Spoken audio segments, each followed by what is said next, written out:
কলিজা মন ঠান্ডা করা এত মজার এই ডেজার্টটি খরচও ভীষণ কম।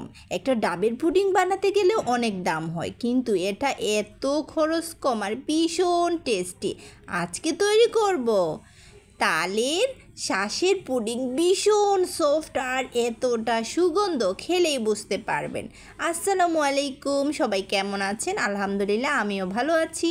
আর এই তো আমি বাজার থেকে সুন্দর ফ্রেশ কুচি দেখে 8 থেকে 10টা তালের শাঁস নিয়ে এসেছি। অনেক এলাকায় তালের চৌকো বলেন, অনেকে বলেন তালের শাঁস।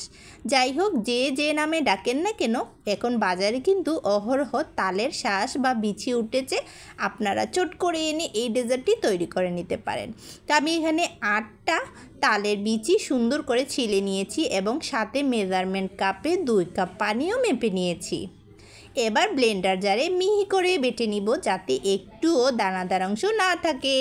তারপরে এদিকে আবার 2টা তালের শাঁসকে কুচি কুচি করে কেটে নিব। এটা একটু সুন্দর করে আমি ডেকোরেশনের জন্য কেটে নিচ্ছি। আপনাদের যে স্টাইলে ইচ্ছা কেটে নিতে পারেন বা আস্ত দিতে পারেন, তবে ছোটো করে দিলেই দেখতে ভালো লাগে। এবার এক সাইডে রেখে দিব। এবার চলে গেলাম একটা কড়াইয়ের মধ্যে আগে থেকে ব্লেন্ড করা জুসটা ঢেলে দিলাম।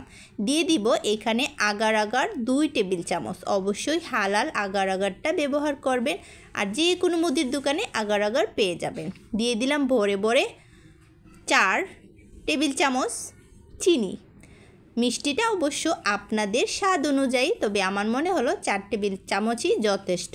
সুন্দর করে ঠান্ডা অবস্থায় আগে মিশিয়ে নিয়েছি।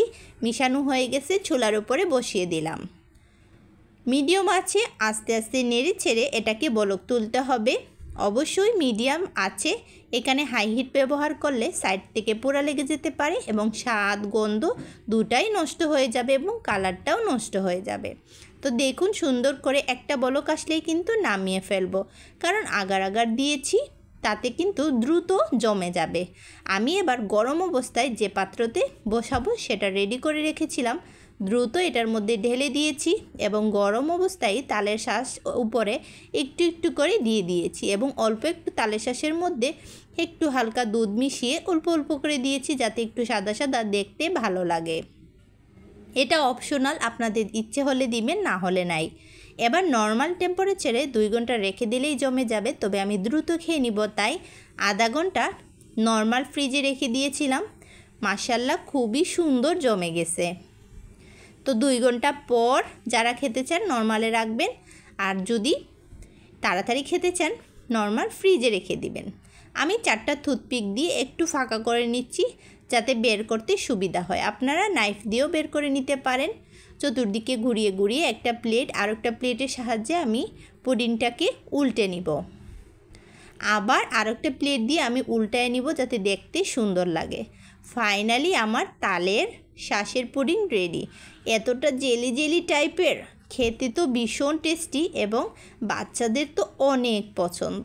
যার যে স্টাইলে কাটার ইচ্ছা কেটে নেবেন। আমি আজকে বরফি স্টাইলে কেটে নিচ্ছি। আমার মনে হয় এই সিজনে প্রত্যেকটা জায়গায়, রাস্তাঘাটে, সব জায়গাতেই তালের শাঁস পেয়ে যাবেন। সময় থাকতেই তৈরি করে নিন, ভীষণ মজার দেখতে যেমন, খেতেও কিন্তু কলিজা মন ঠান্ডা করা এই ডেজার্টটি আমার মনে হয় ডাবের চাইতে সহজ এবং কম দামে কম আয়োজনে তৈরি করে নিতে পারেন। ভীষণ মজার তালের শাঁসের পুডিং, একদিন ট্রাই করবেন। আর যদি ভালো লাগে অবশ্যই এই বোনকে কমেন্টে জানাবেন। ভালো থাকবেন। আসসালামু আলাইকুম।